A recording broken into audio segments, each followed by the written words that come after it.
Bagong taon na naman. Marami naman sa atin yung may bagong plano o may bagong goals or ambition or gustong ma-achieve sa buhay ngayong 2025. Okay, so for today's video, tuturuan ko kayo kung paano mag-set ng goals or paano ma-achieve yung ini-aim nating goals. So, aiming goals, meron tayong tinatawag na SMART. Okay? SMART. So, meron siyang definition. So, S for specific, M for measurable, A is for achievable, okay? R is for realistic, and letter T is for timely. Okay, so yun yung definition ng SMART.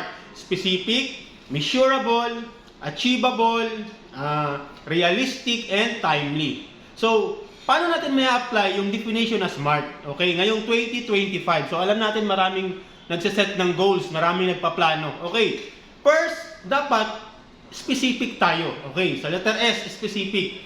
So, dapat alam talaga natin kung ano ba talagang plano natin, ano ba talagang gusto natin, o ano ba talagang gusto nating ma-achieve or maabot, o ano ba talagang pinaka-goals natin. So, dapat alam natin, be specific. May konkreto kang plano or gustong makuha. Okay? Specific.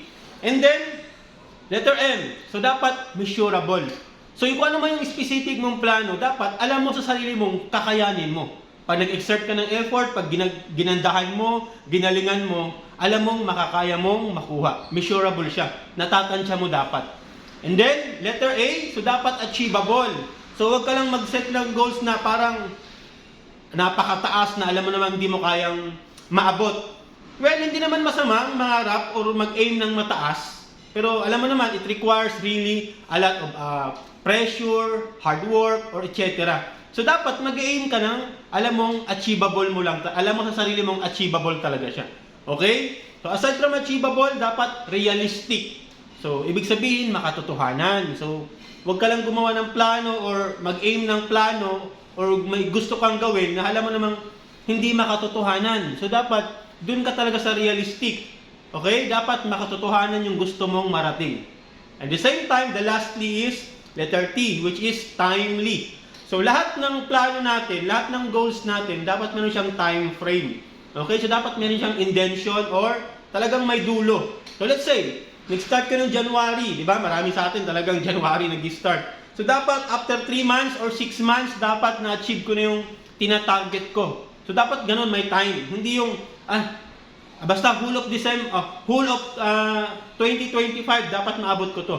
Hindi siya dapat ganun. Kasi wala siyang time frame. Diba? Wala siyang klarong dulo. So, dapat meron ka talagang time frame or timely dapat yung goals mo.